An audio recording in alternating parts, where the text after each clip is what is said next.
Hello, and thank you for joining our live webinar, Experience with iOCT, Achieving Better Patient Outcomes. On behalf of our panelists and everyone at Hogstrite Surgical, we would like to extend a very warm welcome and hope that you find the webinar both informative and inspirational to see how interoperative OCT can benefit you and your patients. My name is Mike Luley, and I'm the Director of Sales and Marketing for Hogstrite Surgical in the United States. Joining me is Florian Kaiser.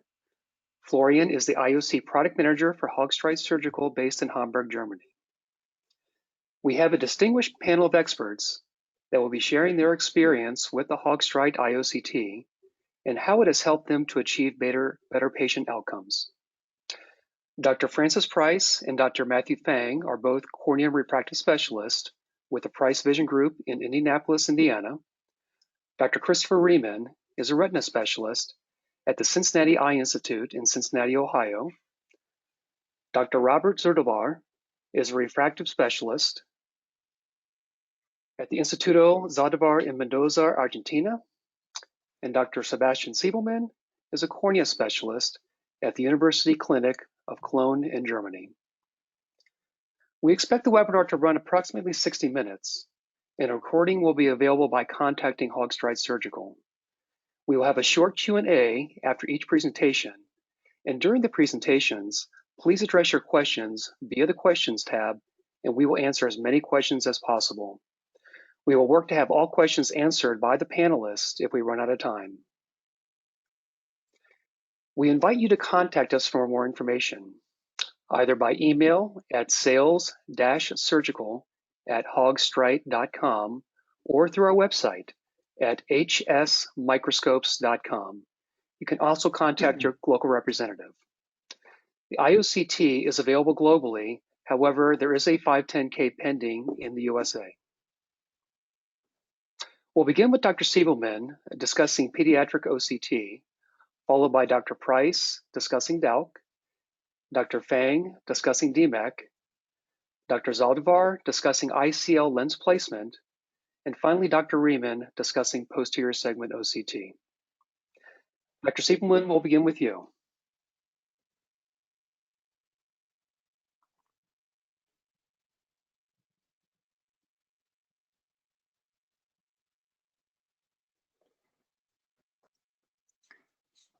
So, dear Mike, dear ladies and gentlemen, thank you very much for the kind introduction and welcome from Germany. Today I would like to give you an introduction into the topic intraoperative OCT in children with anterior segment anomalies. And one second.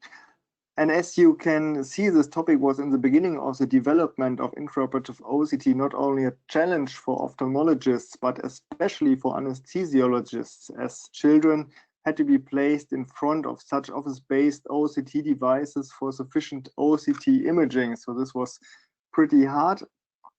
And later, handheld devices have been developed, but the main problem with these handheld devices was, on the one hand, that the reproducibility was not very good, and on the other hand, there were a lot of pronounced artifacts present.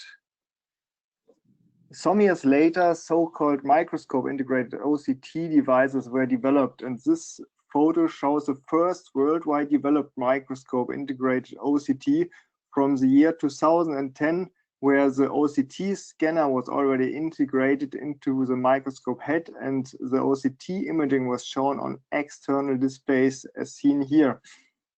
And today these devices are commercially available as shown here, the iOCT of the company Hogstrite Surgical. And this device allows OCT imaging to be displayed not only on an external display, as you see here, but also on a heads-up display, as you can see here, and by means of a direct projection into the eyepieces of the ocular. So these microscope-integrated devices have a number of advantages over previous devices, such as a very good correlation between the cross-sectional OCT image and the microscope image. you can image during your surgical procedures without any interruption. The artifacts are absolutely reduced compared to the handheld devices, and they allow a precise positioning of the OCT beam by the foot pedal control. And compared to the fewer gold standard, to the ultrasound biomicroscopy or the UBM, they have a much higher resolution and are absolutely contactless. So with regard to my topic today, I would like to show you on the basis of some selected patients how intraoperative OCT can improve the diagnostics as well as the operative therapy of children with anomalies of the anterior eye segment of the eye. And in Cologne, we already investigated more than 45 newborns and children with this device, as you see here on the right image. This is a typical intraoperative setup. And these children were aged between 12 days and 14 years, and indications for the examination were congenital corneal opacifications mainly, but also sclerocornea, Peters anomaly, limbal dermoids, glaucoma, cataract, uveitis, GVHD, ROP, and so on and so on. We were able to publish these results in various journals, and with the next slides, I would like to show you examples of children where we successfully have used the MI-OCT with great benefit. For example, allows the MI-OCT for the depth estimation in corneal opacifications. As you can see in this little patient, this is the eye of a 1-year-old child, and here on the microscope image before the surgery or at the beginning of the surgery, you see a corneal scar after the injury by a fingernail, and you can't really estimate the depth of the corneal scar, but the anterior segment OCT image exactly shows the depth of the scar, and you can see that it's only a superficial scar in the anterior corneal stroma. And so we decided to perform some anterior lamellar keratoplasty in this child, and you can see here at the end of the surgery, the cornea is much clearer, the graft is adapted very good, and the scar is completely removed. Here another case that illustrates in a very good manner the depth estimation of corneal opacifications by MI-OCT.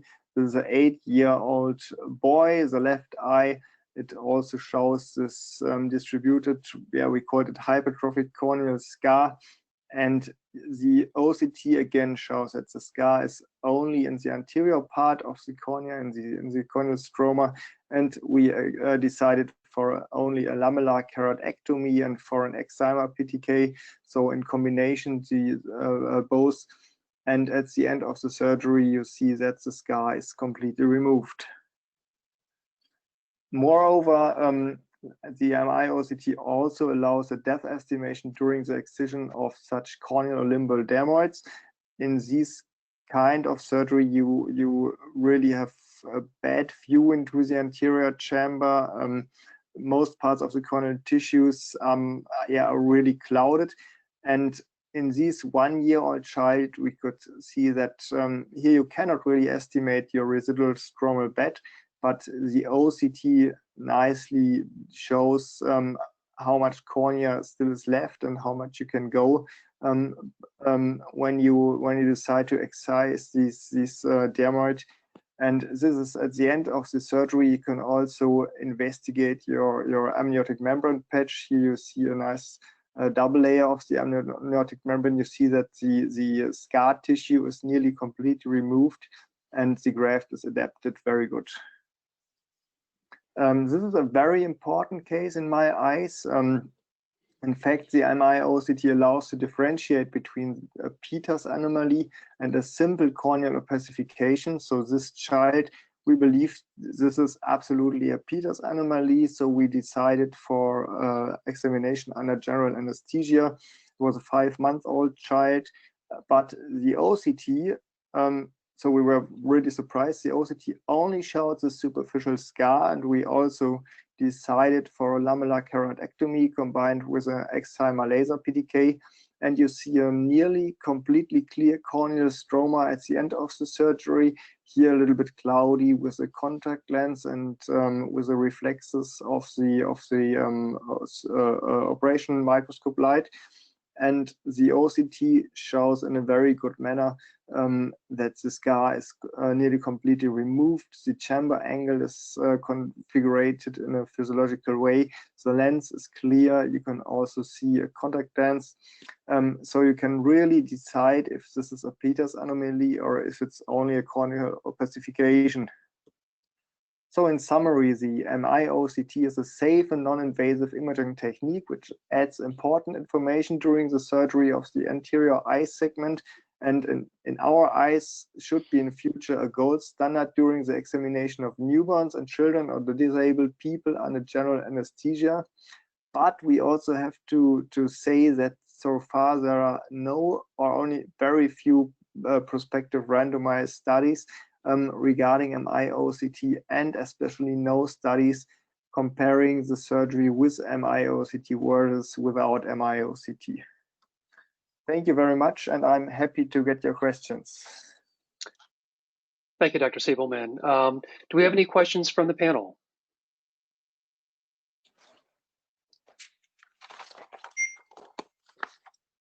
Yeah, this is Chris Riemann. I'm a retinal surgeon, so pediatric cornea is quite far removed from what I do. But that was a really fascinating talk.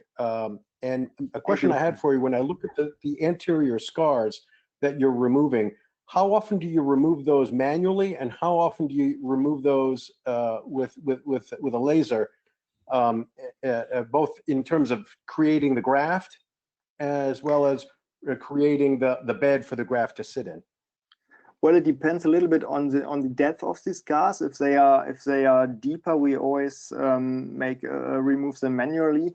But what we do is that we, in most cases, perform an first manual keratectomy, and later we do an excimer laser PTK. So we do both. So depends on the depth and on the configuration of the scar. So this is really yeah, these are very individual cases. Dr. Siebelman, great cases there. Thanks for sharing. Have you encountered yet a corneal opacity that can't be penetrated by an optical system like the intraoperative OCT? Not really. No, I never had one, and I was really surprised that in very many cases the OCT is really able to get a good image, and not only regarding the cornea, also the retina. We always have also in such patients have a view on the retina. We also look at the optic nerve head, and we, in many cases, we can really get good images of the optic nerve head, even if we cannot see it clearly with a lens. So one of the reasons for that is that the OCT laser images in the infrared range, which penetrates better. Florian, yes. What is the wavelength of the OCT imaging laser? Sorry, say it again. What is the wavelength of the OCT laser? He has the old OCT, and it's 840 nanometers. So infrared, near infrared. Yes, infrared, near infrared. That's right. Okay. If we don't have any questions from the panel, we have 3 more questions from the audience. I would just read the first one. Hopefully, there's so many new words for me. I'm gonna try to read it. In the suspected Peters anomaly, was gonioscopy possible under anesthesia, and what was visible?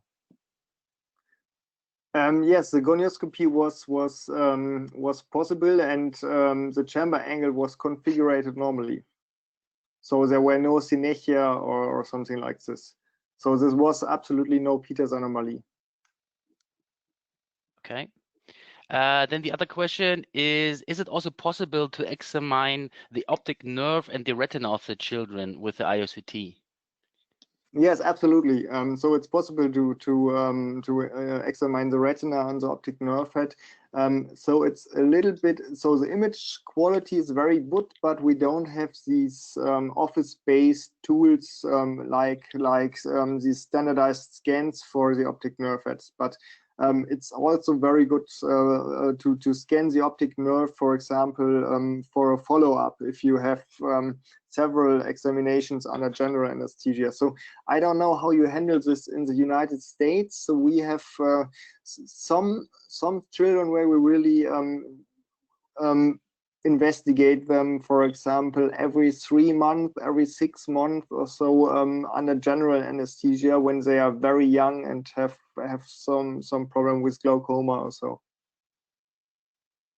Okay. Another question is, why is mIOCT better than UBM? What are the advantages on that? Yes, very good question. So in my opinion, the most significant advantages are that on the one hand, it's really contactless, so you don't have to interrupt your surgical procedure. You can really stay at the microscope and see the images, and the resolution of the images is much better. For example, we also compared it to UBM, and the depth estimation, for example, of structures or corneal scars also is much better when you use intraoperative OCT than when you use UBM. Okay, great. So I'll jump in. This is Chris. I'll jump in. I also think I completely agree. The UBM is not coupled to the surgical microscope. It's not coupled to the focus of the microscope. It's not coupled to the zoom of the microscope. And sometimes with the UBM, it's difficult to know exactly where you're scanning. Whereas with the microscope integrated OCT, you know exactly where you're scanning because it's projected for you in the oculars or on your OCT. Yeah, exactly. The reproducibility is much better in my eyes, and even if you have an open eye, so when you have some paracentesis or so, and you have you don't want to touch the eye, then the OCT is much better. Okay, great. Thank you very much. Then I'm gonna switch the presenter to Dr. Price. And as we're switching to Dr. Price, I just want to let everybody know that we're going to have a couple of videos in the subsequent presentations here. And as you can imagine, the internet bandwidth has been not so great as of late. We're doing our best to kind of maximize the quality here, but perhaps the videos will not play as fluidly as possible, but hopefully they'll provide us with the detail and convey the message that we'd like to convey to you. So Dr. Price. Thanks, Mike. Let's see here. I'm going to try to get off. There we go. I'm going to build on what Dr. Siebelman told us and do a little bit of an introduction of intraoperative OCT. And I'm also going to talk about DAUC and kind of expand on what we just heard in Dr. Siebelman's talk. And I think one of the key points that he showed was that you can actually use the OCT to do layered dissections in the cornea when you have scars.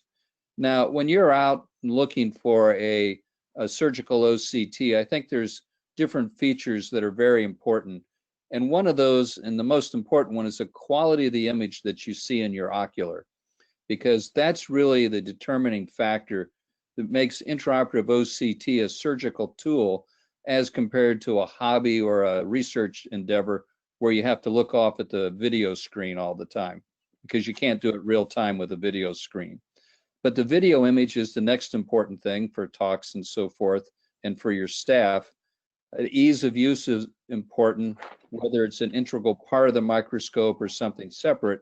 And I wish I could tell you that shopping on cost would be helpful. And until we all start buying more of these, it tends to be expensive. Now, what I've shown here, I think, is really the meat of my talks. And this is an iPhoto that we took with a phone through one of the oculars. And what this shows us is what the injection image looks like. And this is what really differentiates Hogstrite from the other devices that are out there. So let me walk through what you see here. Here is the view of the cornea, and there's a little bit of reflection from the injection image. This blue line here is where the OCT image is being taken. And that can be rotated with the foot switch 360 degrees.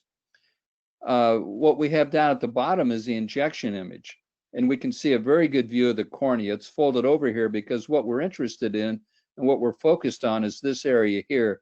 And this is a DMEC graft in a 43-year-old donor that's tightly curled. And you can see the tight curls here. And so as Matt will tell you, we don't use any marks on our donors when we do DMEC. We just use the OCT to tell us if it's oriented appropriately. We do our own donor preps, and so we don't have to put stamps on them or cut out part of the graft. We can tell real time what's going on. And this has made a huge improvement for us in our surgeries. Let me see how I get going here. Now this is what you saw already. This is a hog stripe microscope. The OCT is right here. It can be removed. It goes onto the beam splitter. It's injected into both oculars. And this is the monitor that's on the microscope. And you can look there if you want to see that, or your staff can, but that's also where the control panel is. And so this shows you the three ways that you see the OCT image in your operating room. The important one for the surgeon that you use real time is here. This is what the surgeon sees. And this line and this injection image goes on and off with your foot switch whenever you want it. Now, whether your foot switch is on or off, you'll see the OCT image here on the monitor that's on the microscope. And this is a wall monitor that shows the usual video of what's going on in surgery. And the inset here that can be moved around is the OCT image.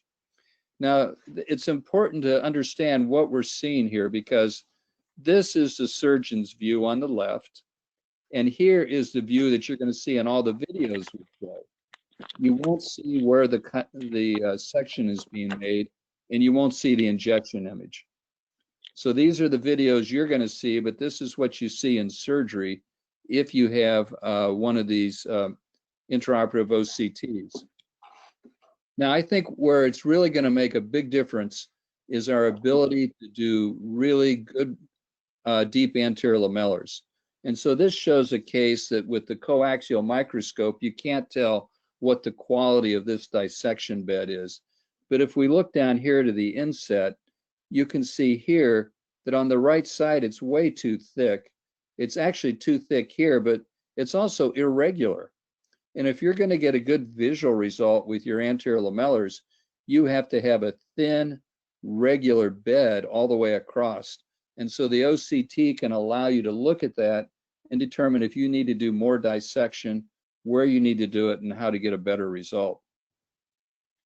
So here's an eye that we've injected a fair amount of air. We didn't get a big bubble. And actually what I find is that my manual dissections are comparable visual-wise to my big bubbles. And the reason is the OCT. So here, if we look in the upper left and we compare it here, we still have a fairly thick bed, too thick to get a good result. We do more dissection here, and if you look at the inset, you can see that it's very thin. And this gives you a result comparable to a big bubble. And here we've begun to do the peel technique, as Dr. Malbrand and others have talked about. And if we look at the OCT, we can see we have a uniform thin bed here. And this area is just part of the area that's still being dissected. But when you get a thin bed like this, you know you're going to get a great result with your deep anterior lamellars. Now, what about the people we do deep anterior lamellars on that have cataract surgery? And as Mike said, because of the internet, this video is probably showing choppy for you, but this is a keratoconus patient with very thin recipient cornea. I had to suture the keratome incision down here just to close it. And what I want you to watch is the cornea when we begin to hydrate the stab incision. And you're going to see a fluid wave go across about half to 2/3 of the cornea. So watch, and there it is. And you can see that that fluid wave goes all the way to there. So the question is, what do you do about this? Now, with a coaxial microscope, you can't tell how significant that is. But when we begin to scan the cornea, and remember, you can't see where the scan line actually is, only the surgeon can, you'll begin to see a pretty significant double anterior chamber where that fluid wave has separated. You can see it there really well on the inset now, has separated a large amount of that old bed that had healed well. But you know, you can always separate a lamellar dissection in the cornea. So that needs to be fixed. You can't just leave it. And the question is, how do you get rid of it? In this case, I'm going to open up the incision right about the area where my stab incision was. In other cases where I didn't want to open the incision, I've actually used a diamond blade to go in and make a drainage incision like we used to do for dissect grafts. So once we get this separated to where we've opened up this double anterior chamber without breaking the underlying bed, we're going to begin to inject fluid. I don't have to use air for this. I go through one of the other incision sites and I inject fluid, making the eye quite firm, raising the pressure, and then that'll drain through this incision that we made. And I might even go in and crack it a little bit to help it. But if you watch this, you'll be able to see that that area of detachment is decreasing, and it actually gets to the point where that original bed is up flush now against the donor cornea. And the next day, this eye looked perfect. He hasn't had any problems since. But without the intraoperative OCT, this would have been a difficult case to manage. Now, what I'm going to end up with is something totally different. This is a patient that a few months earlier had uneventful cataract surgery. And a couple days later, the operating surgeon found a nuclear fragment and went in and removed it. But his cornea went on to decompensate, and he came to us for a DMAC. And I found that there was still a nuclear fragment down in the lower angle, which on this screen is on the right-hand side. And you can see I'm going all through the angle with my phaco tip to get that fragment out. But due to the cloudy cornea, I can't really see it. And also the nuclear fragment's the same color as his iris. But I'm pretty sure I got it. But since I'm going to be doing DMAC, I've got my iOCT on, and I scan the angle. And now watch that inset, and you will see that there's actually a large nuclear fragment still there. You can see it there. Look at it. That thing's huge. If I don't get that out, he isn't going to do well with his DMEC graft. Now, what you can't see is that image that I showed you with the photo, that with real time, I can put my cross section right over that fragment.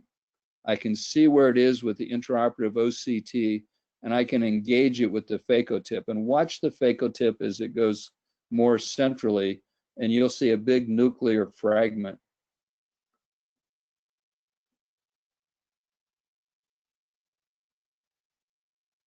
There it is, see it? And it is the same color as the iris. So without the iOCT, I wouldn't have been able to find that very easily. And I don't really want to have to irrigate a lot to blow it all around the anterior chamber.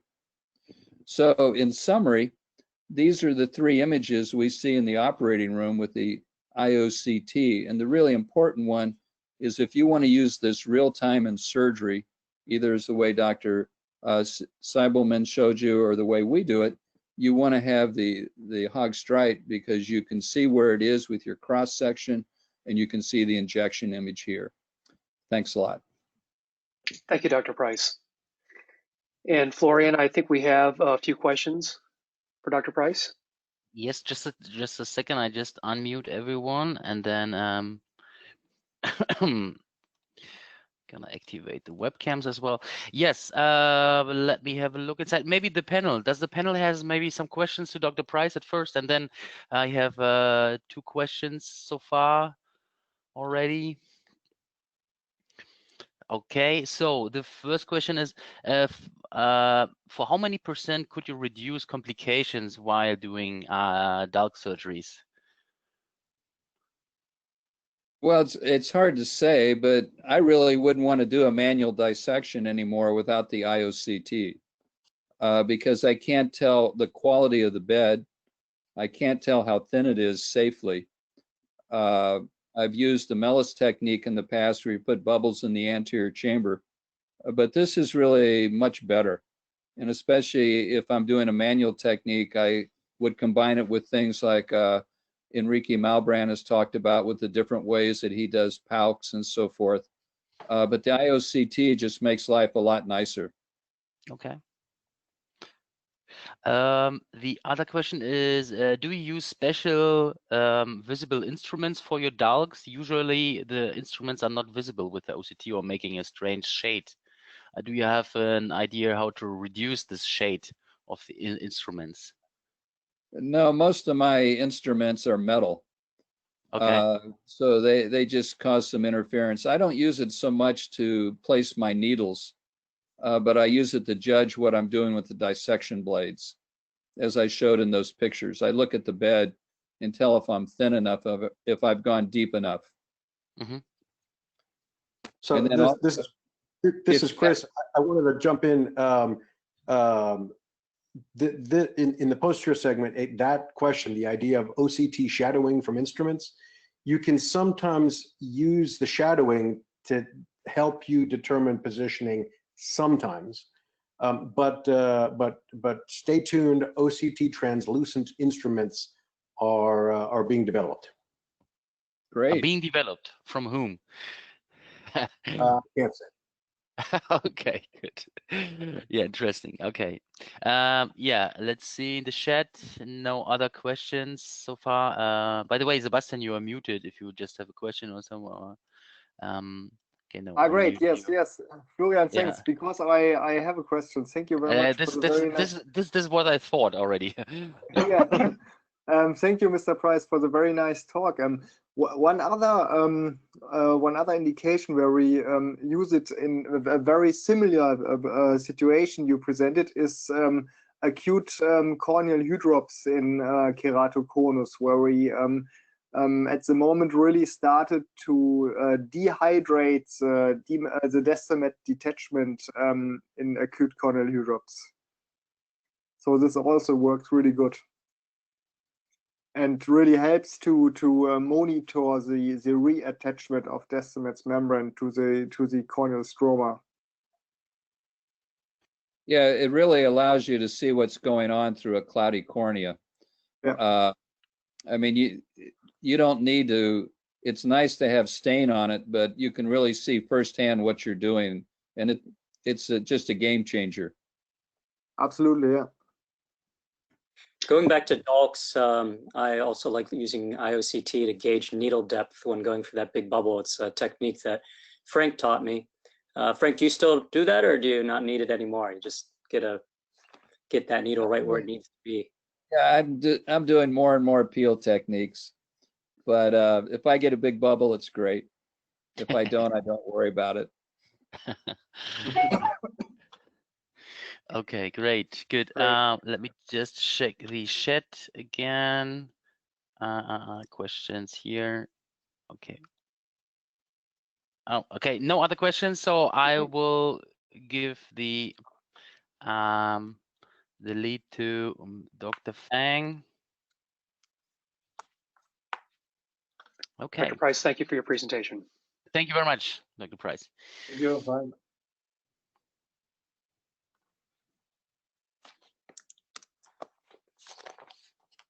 All right.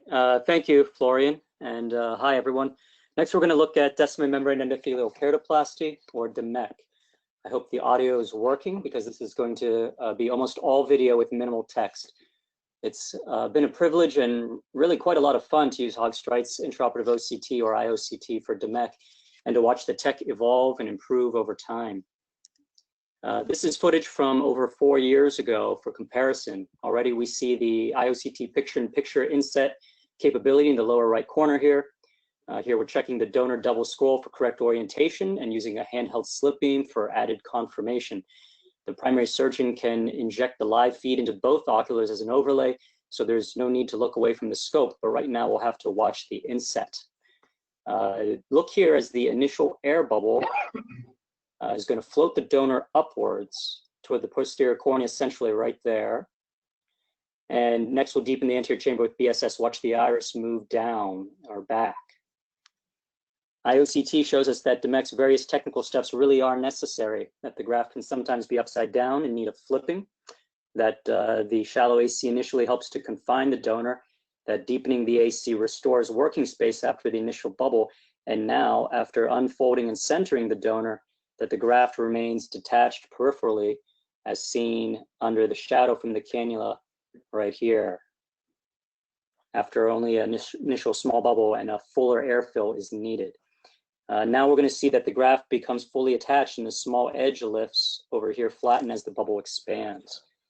By the way, we can easily toggle the ocular injection image feature on and off ourselves using the foot pedal switch. Now, you may be thinking, actually, I couldn't see any of that just now. So let's fast forward to the present, 2020, and try again. See how the iOCT signal strength has now been optimized. We can see the entire donor so well that we no longer require a backup confirmation method. We can see that this needle is under the graft, but not touching it right there. There goes the initial small bubble, floating the donor up towards the posterior cornea centrally again, and now deepening of the AC and the iris moving back. After unscrolling the donor, the iOCT clearly shows that it remains mostly detached, though, awaiting a fuller airfill after we center the donor first using golf swings with our cannula, like so. I should mention that the iOCT is scanning horizontally relative to the primary surgeon's view. So in this case, where I'm sitting temporally, the scan is running from the patient's 6 o'clock to 12 o'clock. The line vector over here above the scan image also demonstrates the scan meridian. We can easily rotate the meridian being scanned as needed using the foot pedal. Now watch the graft detachments finally resolve as the fuller final airfill milks fluid out from the interface here and here and pushes the donor into place. The scanning beam can be seen in the OR by the surgeon and sometimes the patient as a moving red light, but it never seems to show up in the surgical video as others have alluded to. Now, sometimes at the conclusion of a case, we decide to add BSS to adjust or shrink our airfill or raise IOP. Here we're going to see a fluid wave within the graft interface. So look right here, yep, there it goes. And then it goes away, or does it? So looking over at the iOCT again, we see that there's actually persistent interface fluid. Because the interface separation is subtle, here it is again, but we've zoomed in on the picture-in-picture inset. This is the previous clip, same speed. The iOCT is going to clearly show the interface fluid coming from over here, and then a wave propagate. You see the graft come off, then incomplete resolution. Now, none of us would leave the OR with an already detached graft. We wouldn't do it with the second. We certainly wouldn't want to do it with DMEC either, where the detachment risk is greater. So thanks to this insight from iOCT, I recommend that if you need to top off with BSS, don't do it from the inferior paracentesis, only the superior one. And use a cannula as a roller to squeegee the interface in that quadrant, unless you have iOCT showing that that's unnecessary. This one adjustment to my DMEC technique dropped my rebubbling rate from 10% to under 5%. We'll later hear about looking at ICL vault using iOCT. This next DMEC insight from iOCT comes from that same plane though. In DMEC, the donor can be quite close to the IOL, especially early after graft insertion. How close? Look over here, look at that space. We know from cataract surgery that IOL corneal touch leads to endothelial loss. So thanks to this insight from iOCT, I recommend that the pupil be maximally constricted. This case here was a DMEC triple case, and intracameral myostatin was administered to constrict the dilated pupil from phaco. And cycloplegics and continuous mydriatics in the BSS bottle are to be avoided, so constriction is possible. We should also avoid pressing down on the donor directly over a pseudophakic pupil, or the donor endothelium may touch the exposed IOL optic. In this next case, we have a young donor which is fairly tightly single-scrolled. We're looking at this in 4 times speed because it takes quite some time to unscroll. Notice that I'm tapping the donor over the iris and not directly over the pupil, as we just discussed. And then notice now that there's an S stamp, but that it wasn't really visible until now. One of my favorite things about iOCT for DMEC is the confidence it confers looking at donor orientation. Unlike an S stamp, we can determine orientation much earlier during unscrolling, so we don't have to wait until we're almost done. We've almost done most of the work only to find out that the graft is inverted and we need to do it all over again, so saves time. Also, we don't need to risk additional cell loss localized to the area of the S stamp, although it's admittedly a small percentage. As Frank mentioned, in my practice, I don't use S stamps, but it was serendipitous that my iBank provided this one by accident, so I have a video to show us. Now, this is a DMEC rescue under PK. The DMEC donor is difficult to see through the hazy failed PK, but there it is over on the OCT. Without iOCT guidance, it would be nearly impossible to unscroll and center this donor properly. iOCT also shows how edematous the PK stroma is, over 800 microns. The view through a thick cornea really deteriorates even after tricks like epithelial debridement. Before iOCT, if the PACI was over 800 microns, I would only consider dissect because visualizing for scoring or stripping and visualizing a DMEC donor were just too unreliable. So iOCT has helped to expand patient eligibility for DMEC in my practice. And the final airfill you'll see has attached most of the DMEC except at the irregular posterior lip of the PK margin. I routinely order pre-op OCTs on failed PKs to decide whether the posterior surface is smooth enough to even attempt a DMEC rescue.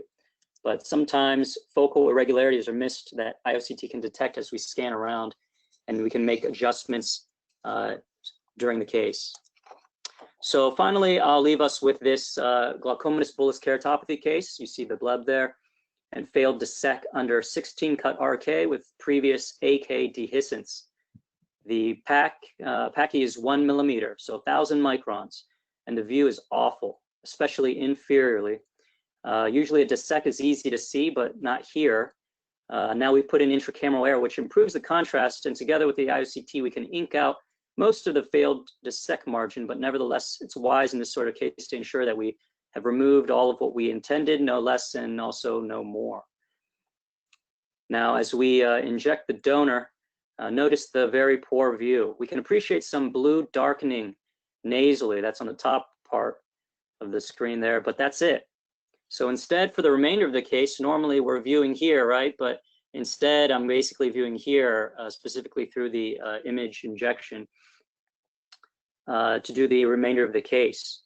The infusion, fortunately, allowed me with iOCT to see the graft, despite the hazy view, kind of as Dr. Siebelman was saying. And only in this way could I check orientation and unscroll the graft and finally get that bubble under there. And it's starting to look more familiar, again, in this view, not this view. Can't really tell what's going on. But we're going back to this view and relying on the intraoperative CT, we get the final fuller air fill in there, and you'll see that the graft has nice adherence and attachment, except focally in this one little area. Can't tell at all. It's right about here. Can't tell at all except on the iOCT, so I'm going to use my cannula a bit like a LASIK roller to squeegee until I see on the iOCT that I have full attachment. So this is a case not just guided by iOCT, but really requiring iOCT, in my opinion. Thank you. Unmuted. Dr. Fang, thank you very much for your presentation. I know we have a couple of questions from the audience here, but let's open up to the panelists for questions first. So Matt, this is Chris. What a great talk, and I'm really excited about the concept of the iOCT making previously inoperable cases operable because of the visualization that's possible. We're seeing that same thing on the posterior segment side. You mentioned several times, and Frank talked about the image injection. The image injection is binocular. And it's the only binocular image injection that's out there for intraoperative OCT, which really makes a big difference in terms of user friendliness and in terms of fatigue during the case. Have you operated with monocular image injection at all? Only on exhibition, in exhibition halls.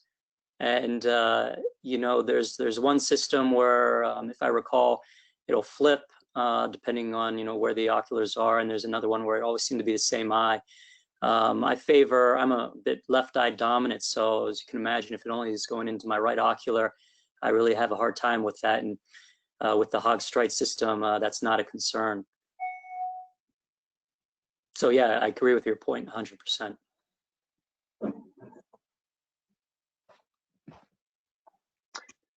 And Florian, we have a few questions from the audience as well. Yes. Let me just have a look. I have to move some windows here. So the first question is, can you see actually the graft also through cloudy corneas? I mean, we have seen already, but also through blood. I mean, if you have a blood in the anterior chamber, or will it be reduced with you? Yeah, so that's a great question, and yes, you can. I have another series of videos, but sadly, my 10 minutes was up. Or I would love to have shown them maybe another time. But you can see with the iOCT, you know, fibrin clots. You can see the graft through hyphema. You can see vitreous prolapse. Never a fun feeling to detect that, but you can see that too. So really a very versatile piece of equipment. Essentially everything that we can do in clinic with our anterior segment OCT, this allows us to do in the OR, so we don't have to be messy and close up a case, send a patient upstairs, send them back down again. I mean, just get it done on the table. So talk about improving patient outcomes. Okay. So I'll just add that, you know, as Matt showed, the resolution of the OCTs improved over time. And so early on, the blood in the anterior chamber would wipe out the image. But things have really improved with the newer versions. Okay. What about imaging through corneal blood staining? That's a good question. I haven't had the need to do that so far, but I suspect it would work because, again, I've had to do that in the clinic and have been able to get some images through even some significant staining. Has anyone else had experience with that? Yeah, here. It works. It gives me a view sometimes posteriorly where I don't have one, or a better view and where I don't have one using just the image through the microscope. Okay. Great, Dr. Okay. Fang. No, I have two more other questions. Oh, two more questions. Okay. If we have the time, I mean, you have the time in your eyes. Okay. One question. Do you think you actually need the staining of the graft or the stamp? Is it still needed? And also another question is there maybe an advantage while you're doing the graft preparation by using the OCT? Right. So, so first question, you know, I would love to say, yeah, you don't need the S stamp. As I mentioned, it's not my practice anymore to, you know, request one. Less manipulation preparing the graft, less endothelial cell loss. I think it's gentler on the donor tissue. As far as staining, presumably talking about with, you know, Vision Blue, Trypan Blue, I think I would still recommend doing that. I fear I'm becoming so dependent on iOCT. What if one day it breaks down, you know? But if I still have staining and still remember how to do it, you know, in the old school way, that would be helpful. But certainly I know that you can visualize it without any staining, because on very difficult cases, sometimes your stain does begin to wear off and your graft is essentially invisible, except with iOCT, you can still see it. There are ways to restain it within the anterior chamber, but sometimes that can be messy, as we learned before iOCT. So these days, really, it's been a blessing to have iOCT. As far as using it during preps, you know, we have the iOCT on during donor preps for DMEC. I have to admit, though, I don't really refer to it all that often. Fortunately, our rate of issues and tissue loss during preparation is less than 1%. And so the need doesn't arise very often. But certainly, you know, the technology is there to take a look if necessary to try to detect adherence or something of that nature. So it could be useful. but I find more of the uses actually in the recipient eye. Mm-hmm. Yeah, I'll just make a comment on the stain. I think you still need to stain the donors so you can see during the insertion process. The iOCT helps us once the donor's in the eye, but for DMAC, you want to be able to look at it in whatever inserter you're using and being able to make sure that you're getting it into the eye appropriately. Mm-hmm. Great. Okay. Dr. Fang, thank you so much for your presentation. And now we're going to move on to Dr. Zalvadar and Florian, if you could make Yes, the change. I just Very switched the good. presenter. Okay, show my screen. It's okay. Yep. Does that appear the screen? Yes, Oh. we can see your screen. You just have to start the presentation. Okay. Mm-hmm. Okay. Okay, you can see now? Yeah. Yes. Thank you. Perfect. Okay. Good night for the people in America and very night for the people in Europe and the rest. Thank you. I'm going to change a little bit the topic. I want to try to finish in this talk why for me now is mandatory to use OCT when I put phakic IOL, especially ICL. That's since I put the first ICL in September 1993, 27 years ago. Today, the ICL was put one ICL every 2 minutes in the world. Not now because they have the coronavirus, but normally. And in 1994, we made with Vladimir Fengel and the engineer Alex Kosminit the first perforation in the like a central hole to try to avoid pupillary block. They took 17 years later to do the first ICL with central hole commercially. But the importance of this was like the meta-analysis done by Mark Packer about the performance of the ICL with central holes revealed the dramatical reduction of the main complication of the phakic posterior chamber lens, that is cataract. And if you see all these papers reveal that have almost no cataract in the patients. And the reason of that is like this hole allows circulation under the lens and push the circulation to the anterior chamber. In other meta-analysis done by Packer also, all authors agree in clinical significance the bolt outside the range, and the adverse events that produce are pupillary block, anterior subcapsular opacity, and pigment dispersion. Basically, the main problem that we have now, is the hyperbole. And the question is there a way to predict bolt? There are popular formulas for predicting bolt now. The most popular are Nakamura and Akihito, and both using OCT and pentacam, and mean OCT of the anterior chamber. I do 42 eyes or 25 of my patient, and I measure the bolt with OCT intraoperative and 24-hour the surgery. The blue line mean what is the real bolt, and the red line what is the prediction of the Nakamura formula. And as you see here, there is no any correlation between the prediction and the bolt that we get. Also, we did the same with Akihito, and if you see, the blue line is the real bolt, and the gray are the real the calculation of what is going to be the bolt. That is no prediction. That basically, the mean error is more than 250, but there are sometimes more than 1,000 microns error in prediction. To conclude, there is no way to predict bolt with anterior chamber measurements.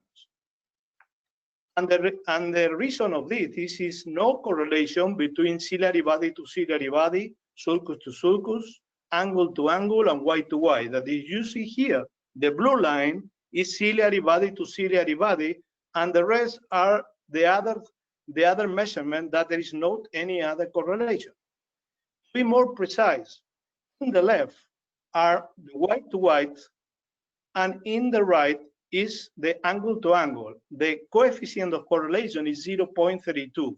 When you compare white to sulcus, it's 0.28. And we compare white to ciliary body is 0.29. That means no correlation at all.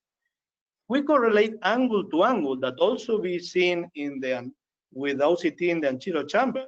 The correlation is a little bit better, 0.6, but still is very bad.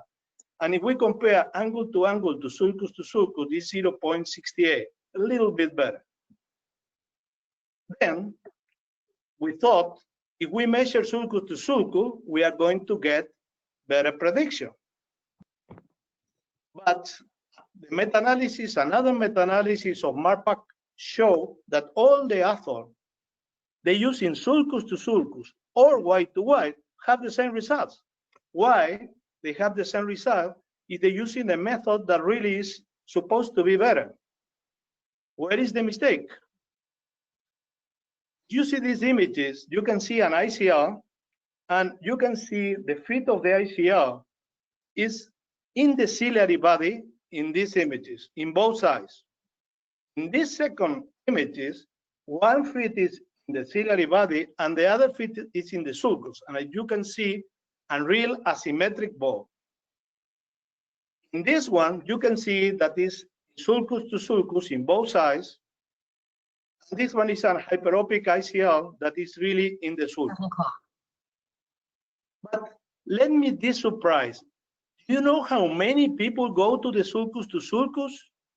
In myop eye, in 54 eyes that we checked, only 3.7%. That means 83.3% of the lenses don't go to the sulcus, go to the ciliary body.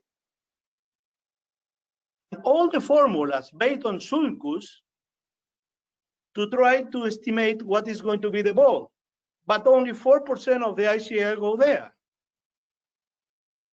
Even the correlation sulcus to ciliary body, that is really the place that they go, is only 0.75. That is acceptable, but not good. Then, if all the people do it wrong, why do ICL surgeons have very acceptable results? Because if we are inside the blue line, this is a very big area, we are okay. We are okay with 200 and also we are okay with 900. That means we don't have to predict ball. We have to be inside this area. But the problem is when you get something outside this area, how to solve it. And there are 3 new tools that I want to speak. I want to speak only in OCT intraoperative, but I want to mention the other ones. The OCT is something that is mandatory for me now. I developed a software to predict what is really safe vault, and also the new ultrasound for the posterior chamber. The safe vault to estimate, the software to estimate the safe vault is a software that based on anatomical finding, and also the vault that we are going to expect it in 20 years, putting the information of the anterior chamber deep, power of the lamp, HCD, and most of the information, they bring you the information in the green area, what is going to be safe in this patient. The blue is going to be, is safe, but it's acceptable, but it's not perfect. In the violet, it's not acceptable, and in the red, it's not acceptable. That this software changes with every patient. We're going talking more now about intraoperative OCT, how they changed my life. There is a paper that has just appeared this month, a comparison between intraoperative optical coherent vault and different measure between 1 day and 3 months. And the conclusion at the end is that the intraoperative ICL vault in Bayesian but OCT correlate highly with postoperative OCT vaulting, and is very predictable for ICL. And in this paper, they show that they have mean 731 intraoperative, and in 3 months is 632. Even that is about 100 micron different, there is a very big correlation, and a very big correlation between 1 day and 3 months. I mean, 1 day volt is a very important measurement. I did a study instead of Torby. This study was with 45 eyes. I did it with 592 eyes. And if you see, the mean of intraoperative volt with OCT was 656 micron, and the mean 1 day volt was 625, very close, a little bit less, but very close. And this is more in details what I mentioned. The mean is very, very close. As you see here in the middle, this is just the correlation between volt OCT versus 1 day, and an average is 1 day is 36 micron less than intraoperative. That means very close. This is a spread. This is the images of all the patients done at 4 hours and 1 day. And basically, I wanted to show that in my surgery, the position of the ICL are horizontal only in 81%. But I have many, 15% that are vertical and 3% oblique. But the media volt 24 hours and 1 day in the 3 group are about the same. That about a little bit more than 600 microns. The mean in horizontal, vertical, and an oblique position. In ICL, I rotated intraoperative, and if you can see, I can rotate the ICL in this series about 5%. Maybe I can share the first video. Florian, I can share the first. Yes, should I do that? Should I do that for you and you speak? Okay. Yeah, let me just. You can do it? Yeah, I can do it for you. Okay. The first one. Second. Yeah, yeah, I will show the first one. Just a second. Here we got it.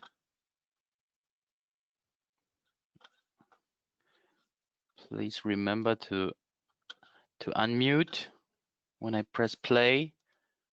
Okay.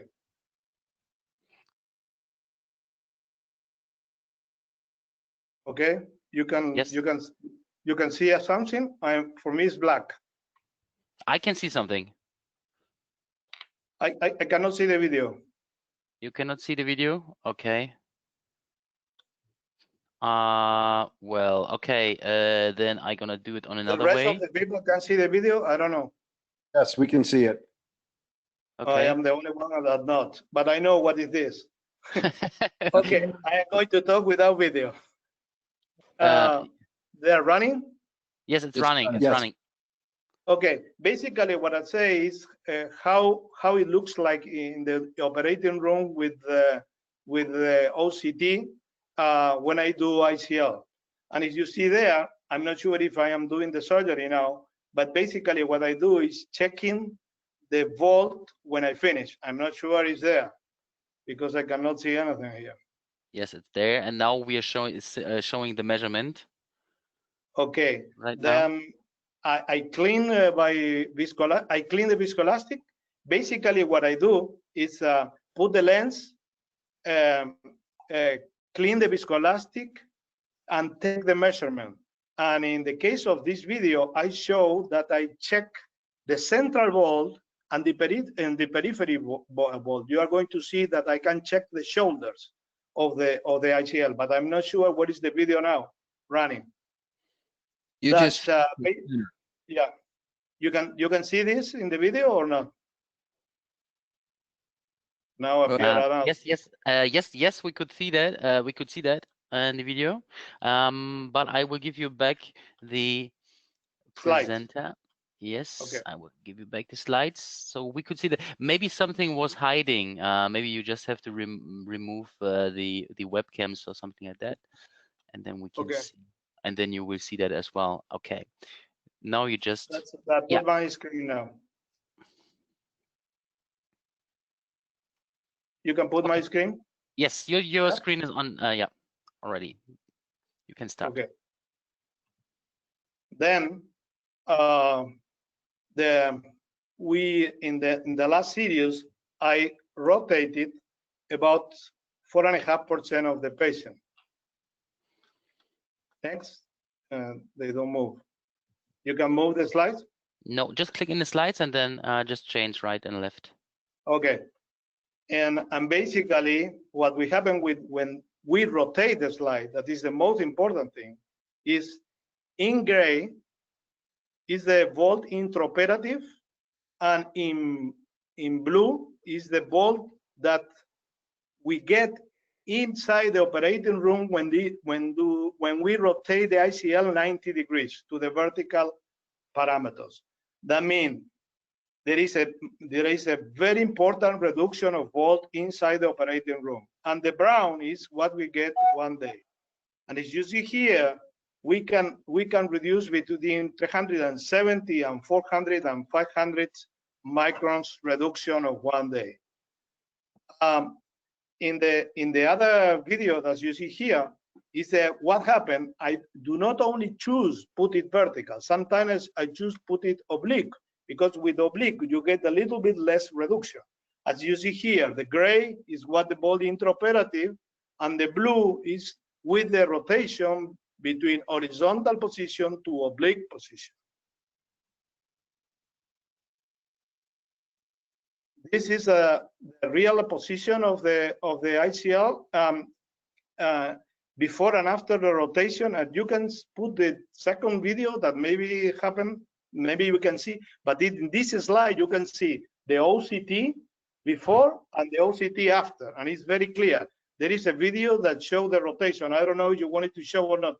I can show it. I will show it for you. Okay. Yeah.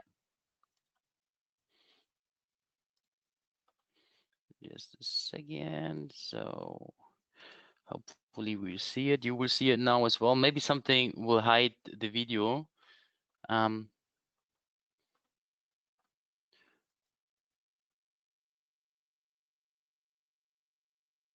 Okay, now the video is playing. Please unmute, Roberto. Okay. Can you see the video? You can see the video? Everyone, It's yeah. playing. Okay, I can see you on my telephone. Okay. Okay. I see. I look in the video in the telephone. Okay. Should I repeat that? it again? Should I repeat it again? The video? Okay.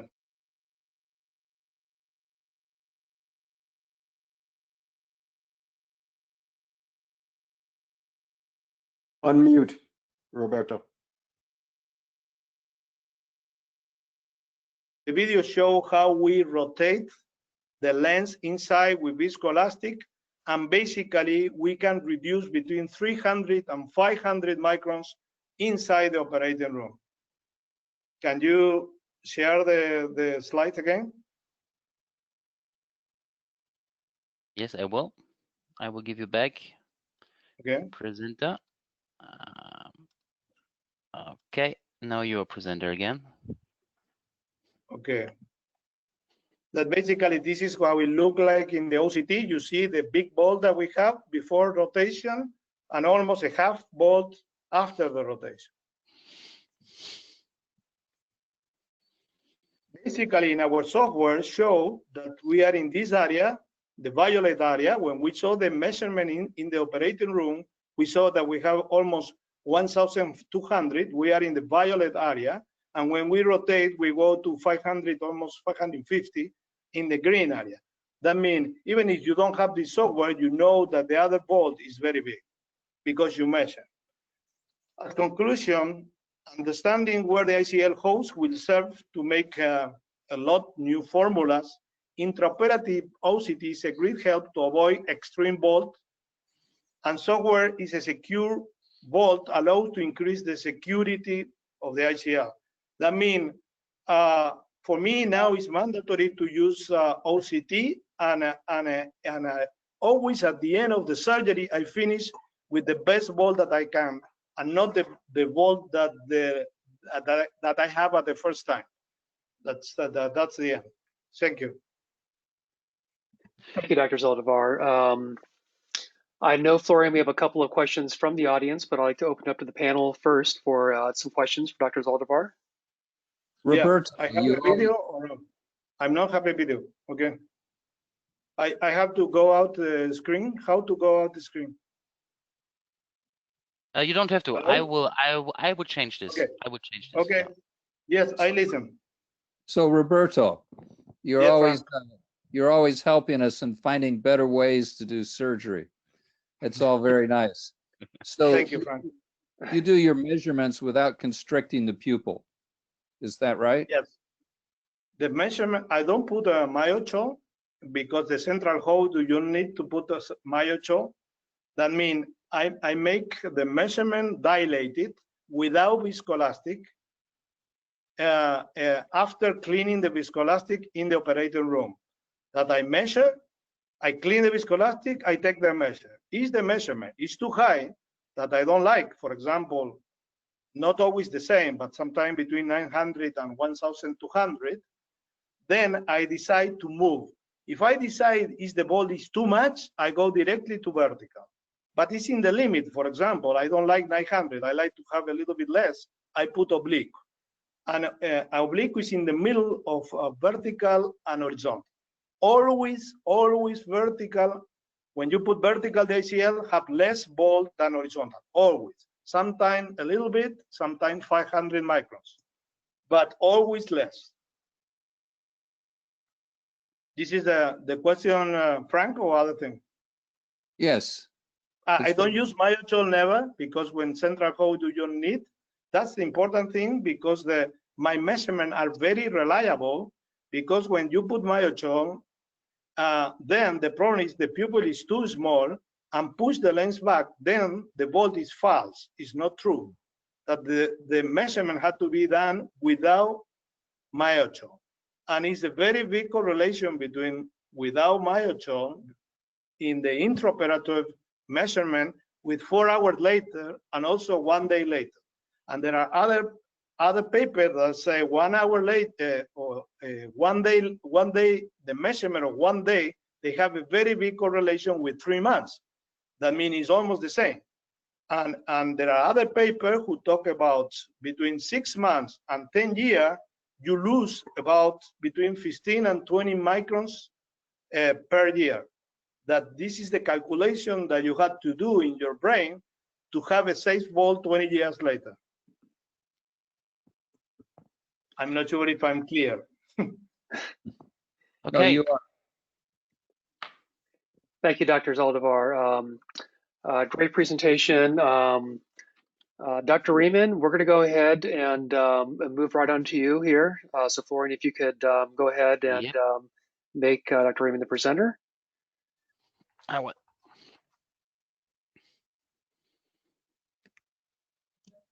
Okay.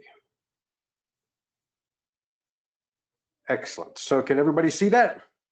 Yes, we can. Yeah. Wonderful. Well, thanks, Mike and Florian, for the opportunity to talk today, and thank you to my fellow panelists. Really great stuff, and I'm becoming. I get excited as a retinal specialist, seeing things that I don't really know much about. So I'd like to talk a little bit about the iOCT in vitreous retinal surgery. We already mentioned that in the US, the 510K is applied for, but it's not. We don't have it quite yet. We all understand the anatomy of the posterior segment, and I just wanted to note that the retina is somewhere between 80 and 320 microns thick, and we can see the retina on an almost cellular level with intraoperative with optical coherence tomography. Normally here up top in this top image. And then you can see an epiretinal membrane with some cystoid macular edema here down below. Now, the interesting thing about that is that this 10 micron axial resolution that we see here of the retina, this is in the same ballpark as the 500 micron thick vitreous cutter that we see here on this left frame.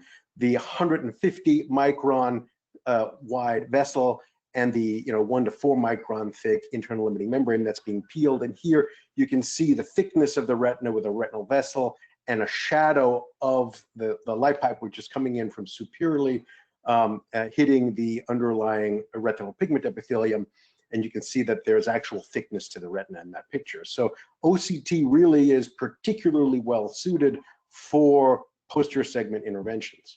So kind of another way to think about this, here's a satellite view of the Grand Canyon, and which is akin to a slit lamp 90 diopter or binocular indirect view or a surgical view of the retina. And with the OCT, we really get down and dirty and we can see the topography of what's going on in the back of the eye.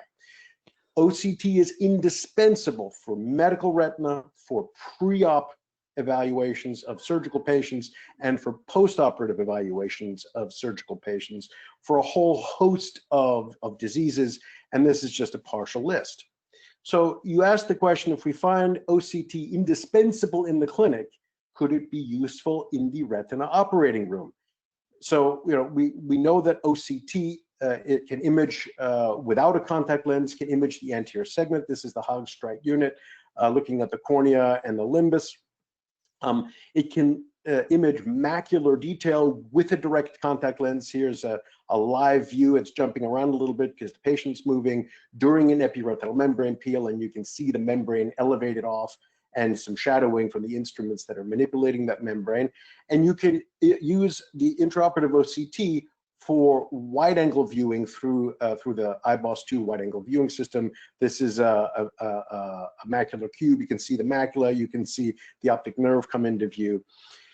And the OCT can see all these structures in the posterior segment. It can image through vitreous, through BSS, through perfluoron, air, gas, and of course through silicon oil. So here's a patient that presented back in 2013 with 2400 vision and a retinal detachment with a full thickness macular hole. I'm going to let this video play, and you can see that the surgical view on the left and the OCT view here on the right. I've edited the two together, and you can really see the macular hole as the cause of this epiretinal membrane, of this retinal detachment. Here we've put perfluoron into the eye, and we've reattached the retina, and under perfluoron, we're peeling the internal limiting membrane, and we can see that the macular hole closes. Then we do an air fluid exchange, and we can find a occult subretinal fluid that we can drain under direct visualization with the optical coherence tomography, with the OCT, from the macular hole, getting closure of the macular hole.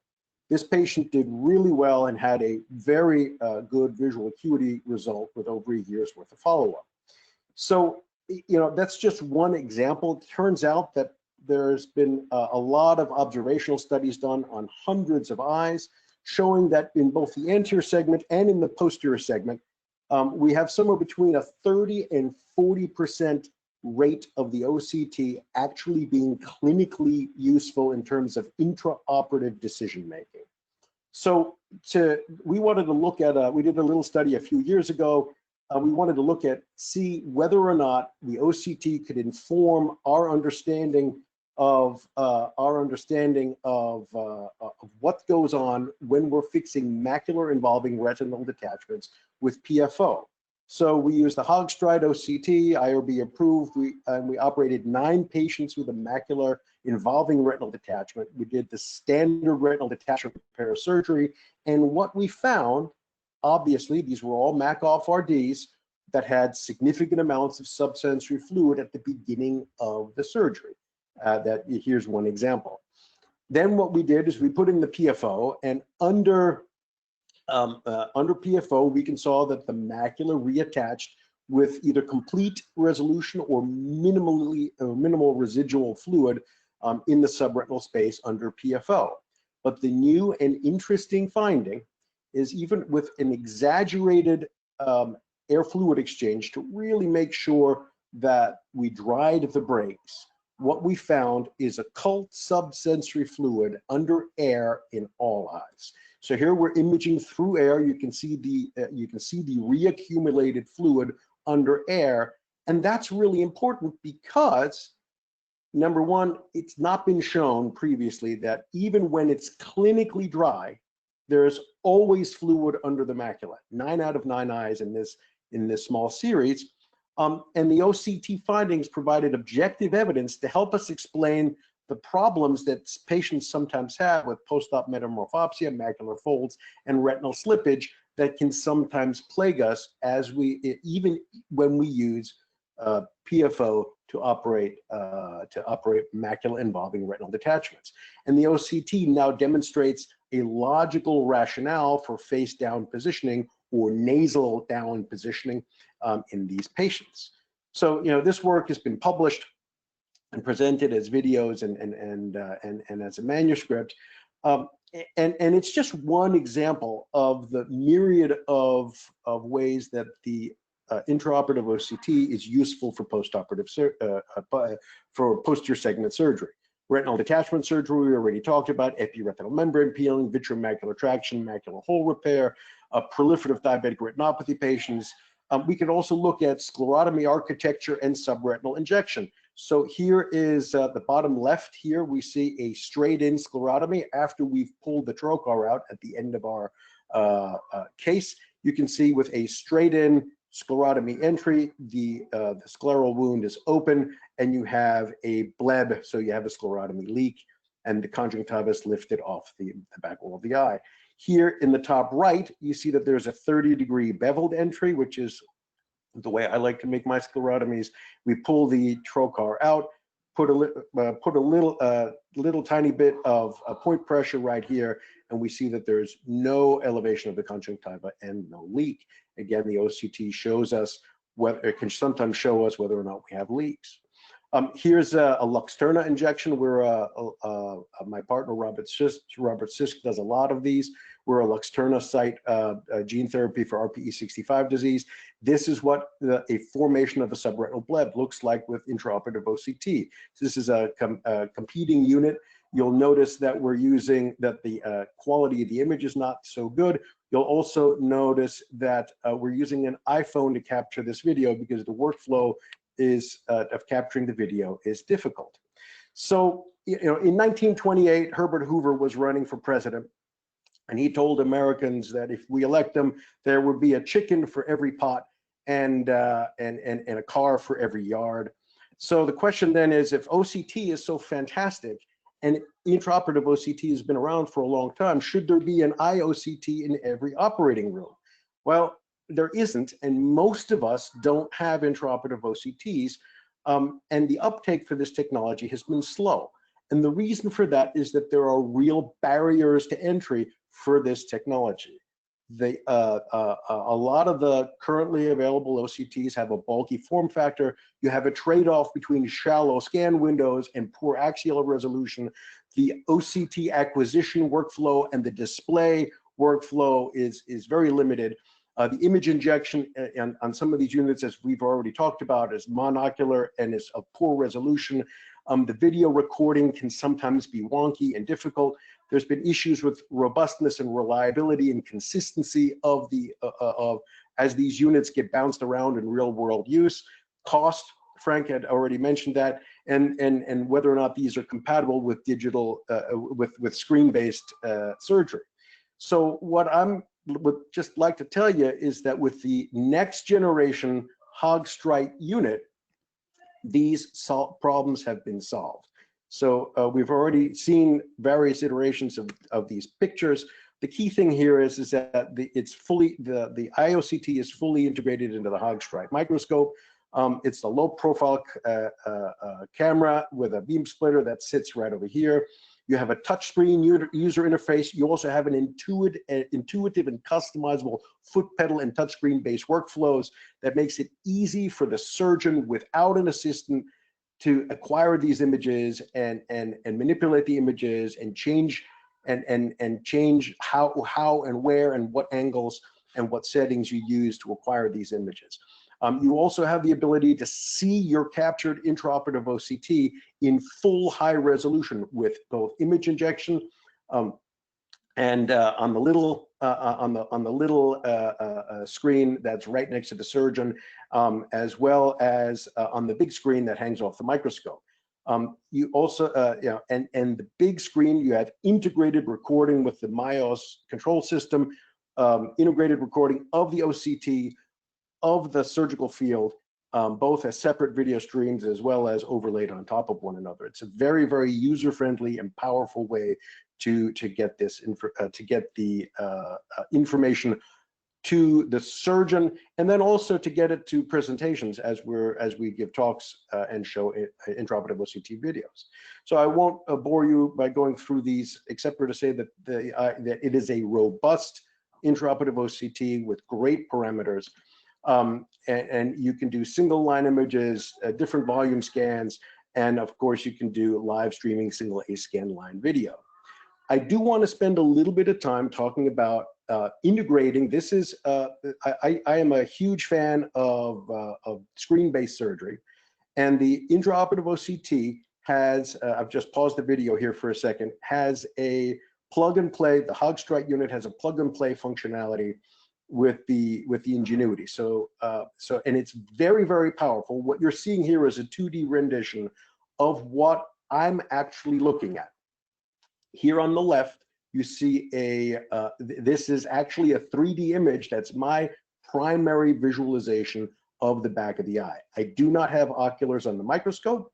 Here on the right, you see the intraoperative OCT, that the video feed that really brilliantly presents it. And I'll let the video play here in this membrane peel surgery. So I flipped the two images because I like operating with a live image on the right. You can see the poster, a little bit of vitreomacular traction syndrome. Here I've turned the image injection on. You see the brilliant image injection resolution on the right, but you see that the full resolution OCT on the Ingenuity is actually even better than what it is with the image injection. So displaying them live side by side allows me to actually, here I'm peeling the posterior hyaloid. You can see me lift the posterior hyaloid off the optic nerve, and I can go back and forth and very easily capture the video. If you look in the top left-hand corner here, I'm putting ICG into the eye, which means I'm extincting my, I'm wiping out my OCT image. If you look in the top left-hand corner, this is a real timer that shows how I'm operating. Now we've taken the OCT out, and bang, we use the auto rangefinder, and I've got a brilliant OCT image that shows me the macular pucker. You look at the image injection on the right, which is overlaid and nicely captured by the camera. But for me, I would rather turn the image injection off and look at the full resolution image. Here I'm looking with a direct contact lens, and I immediately get a brilliant view. And now I can lift it, and we can see the epiretinal membrane being peeled off the surface of the retina. And I find myself going back and forth between the live image and the OCT, and the live image and the OCT, which is easy to do if they're simultaneous side by side, being simultaneously viewed. It's very, very powerful, and it really takes the OCT image and makes it more useful for the operating surgeon. If I had to look away from the surgical field at another screen in order to see this, the OCT would not be as useful for me. So I'm going to just mention that we've actually recently published a paper that basically describes the concept of an information handling cockpit. We used the Ingenuity system and looked at 12 cases of endoscopy, and then looked at 24 cases of intraoperative OCT. And I'm not going to go into the differences, but we looked at the Hog, the Leica, and the Zeiss rescan units. And the paper does a nice job of kind of delineating some of the differences and contrasting that. And I urge you to take a look at that manuscript. It's open source for anyone who wants to look at it. So the idea of an information handling cockpit, where you see the real world and then you see the instrumented imaged world at the same time in a way that's useful. So the OCT and vitreoretinal surgery are essential for the effective management of vitreoretinal disease. Intraoperative OCT combines these two elements and is a natural next step, which informs surgical decision-making and also informs our understanding of the pathophysiology underlying our vitreoretinal diseases, surgical vitreoretinal diseases, and our surgical interventions to deal with that. And then, the Hogstrite OCT is fully integrated into a very capable Hogstrite retina microscope, and extensive and has extensive surgeon-driven design and usability features that, combined with true high-resolution rendering of the OCT, makes it easy to see the brilliance and the brilliance of the OCT images in a way that's really user-friendly, really surgeon-friendly, and I think is a best-in-class offering of commercially available OCT units right now. And I've got extensive experience with all of them personally. And then I think that integrating the intraoperative OCT with some sort of screen-based viewing is very, very powerful, and strongly recommend this for my vitreoretinal surgery colleagues. And I'll stop here and be happy to take some questions. Thank you, Dr. Riemann. Really appreciate the presentation. Florian, I know we have a couple of questions from the attendees here. I'd like to open up questions from the panel very quickly. Well, Chris, I have one for you. When you have that retained fluid, why don't you just go in and drain it? I don't do retinas. So if there's a macular hole, that's exactly what we do. Okay. If there's no macular hole, it would be unfortunate. Sometimes we'll make it posterior drainage retinotomy, but there are several of us that believe that gratuitously making holes into the retina is probably not a good idea, although sometimes we do it. Depending on the geometry of the retinal detachment, sometimes, oftentimes we can just leave that fluid and position the patients, always end up with a bubble in this scenario, and position the patient so that the bubble manages the fluid and avoids the retinal fold.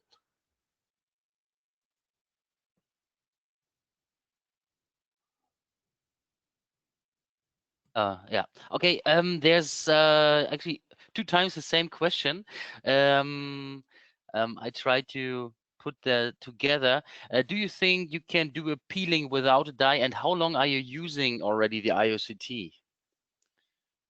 So I've been using in various different operating rooms and in various different scenarios the intraoperative OCT since 2013, 2014. Various different intraoperative OCTs from various different manufacturers. So the answer to your question is, can you do a peeling without dye? I have gray hair. I don't know if you can see that, but I have gray hair. So when I was trained, we didn't have dye, and so the answer, and we did peelings. So yes, you can do a peeling without dye. You can do a peeling, I think, much more precisely without dye using the intraoperative OCT, for certain, yes. Okay. Christopher, Roberto. Hello, Christopher. You can listen to me? Claro que sí. Congratulations with the images in the retina. It was amazing. I don't understand how is the setup of the 3D surgery. How do you use the OCT at the same time when you see a 3D? You can explain me how do you do the setup? Yeah, so you take it's a plug and play functionality that's unique to the Hogstrite system. The OCT there's a couple of different ways of doing it. Basically, you take the HDMI out of either the MIOS or of the OCT unit itself. And you plug them into the auxiliary video in on the Ingenuity. Works great. Okay. Okay. So actually, you remove the eyepieces from your microscope. You put on the Ingenuity system, and then you just split the screen on the Ingenuity system. Yeah. So you have the 3D image and the OCT image there. Yeah. Okay. There are so far no questions anymore. Okay. Well, I appreciate everybody taking the time to visit and spend time with us in the webinar.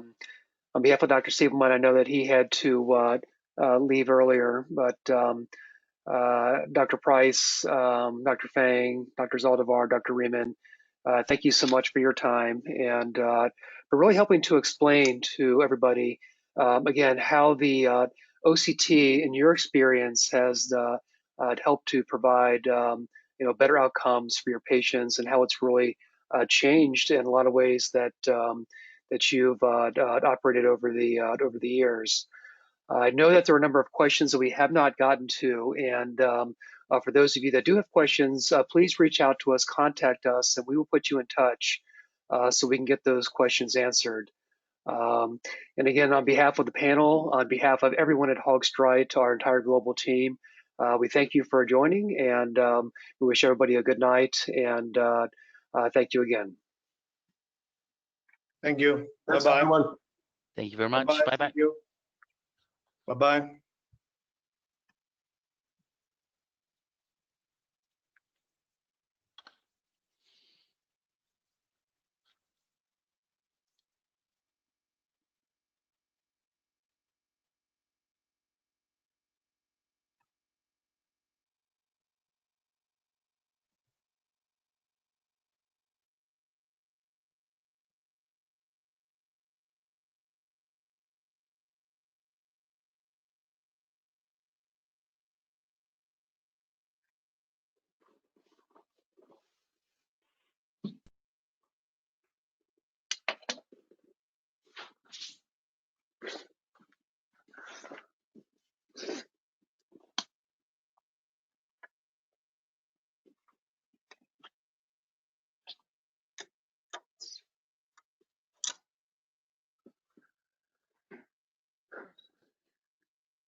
Hey, Florian.